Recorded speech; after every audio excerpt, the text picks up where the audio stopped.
সাভারের জাতীয় স্মৃতিসৌধে পুষ্পস্তবক অর্পণের মাধ্যমে শহীদদের প্রতি বিনম্র শ্রদ্ধা নিবেদন করেন জাতীয় নাগরিক পার্টির অঙ্গ সংগঠন জাতীয় যুব শক্তি।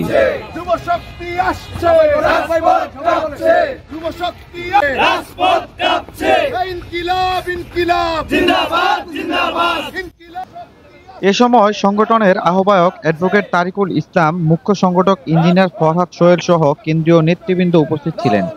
পুষ্পস্তবক অর্পণের পর 1 মিনিট নীরবতা পালন করা হয়।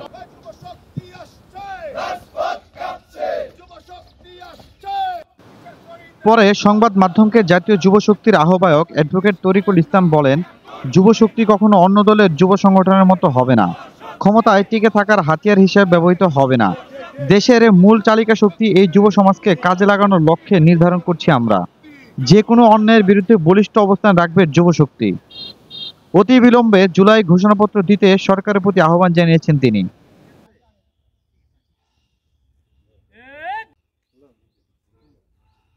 আজকে জাতীয় যুব শক্তির প্রথম কর্মসূচি হিসেবে আজকে আমরা জাতীয় স্মৃতিসৌধে পুষ্পস্তবক অর্পণ করেছি।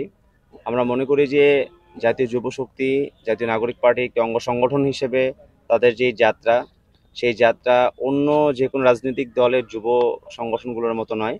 আমরা মনে করি যে বাংলাদেশের মধ্যে গত 53 বছরে যুব সংগঠনগুলো টেন্ডারবাজি, চাঁদাবাজি, ক্যাডারবাজির একটি হাতিয়ার হিসেবে তারা হয়েছে। প্রত্যেক রাজনৈতিক দল তাদের যুব সংগঠনগুলোকে তারা ক্ষমতায় টিকে থাকার একটি হাতিয়ার হিসেবে তারা ব্যবহার করে।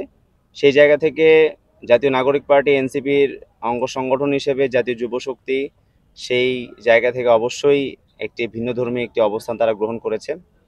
এবং আমরা মনে করি যে বাংলাদেশের মধ্যে মূল যে চালিকা শক্তি রয়েছে, যাদের বয়স 25 থেকে 40, এই মূল চালিকা শক্তিকে আমরা জাতীয় যুব শক্তি আমরা আমাদের জায়গা থেকে আমরা বিভিন্ন পলিসি হাতে নিয়েছি যে তাদের যে মূল সমস্যার যে জায়গাগুলো রয়েছে সেগুলোকে অ্যাড্রেস করে বাংলাদেশের মধ্যে তাদেরকে নিয়ে কাজ করা, তাদের সমস্যা সমাধানে কাজ করা, এবং ঠিক একই সাথে যুবকদের যেই সম্ভাবনার যে জায়গা রয়েছে সেই সম্ভাবনার জায়গাগুলো নিয়ে কাজ করা।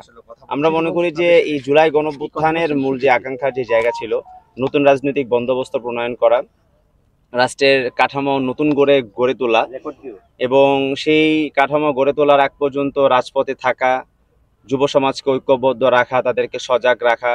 বর্তমান বাংলাদেশে আমরা যে একটি সংস্কারের পথে রয়েছি, আমাদের এই জুলাই গণঅভ্যুত্থান পরবর্তী সময়ে আমরা জানি যে 2000-এর মতো প্রাণ শহীদ হয়েছে শুধুমাত্র আমাদের এই রাষ্ট্র পুনর্গঠন করার জন্য।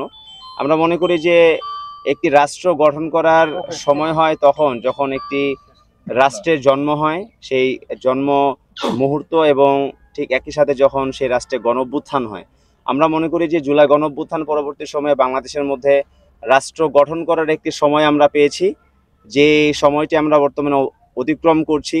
এবং এই সময়ের মধ্যে আমরা মনে করি যে বাংলাদেশের এই রাষ্ট্রকে রাষ্ট্র হয়ে ওঠার জন্য যে ধরনের সংস্কার প্রয়োজন, সেই ধরনের সংস্কার অবশ্যই রাষ্ট্রকে বাস্তবায়ন করতে হবে। ঠিক একই সাথে জুলাই গণঅভ্যুত্থানের যে আকাঙ্ক্ষা, সেই আকাঙ্ক্ষার প্রতিফলন হিসেবে রাষ্ট্রীয় স্বীকৃতি হিসেবে অবশ্যই জুলাই সনদ, জুলাই ঘোষণাপত্র প্রণয়ন করতে হবে।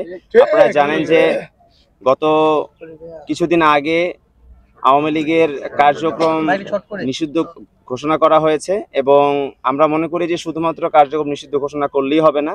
সরকার তাদের জায়গা থেকে যে ম্যান্ডেট দিয়েছে যে 30 কার্য দিবসের মধ্যে সরকার জুলাই ঘোষণাপত্র বাস্তবায়ন করবে।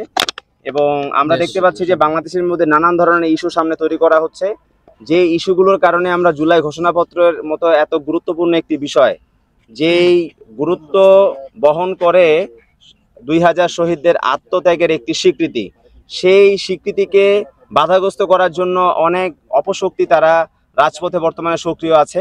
আমরা মনে করি যুব শক্তি অবশ্যই জুলাই ঘোষণাপত্র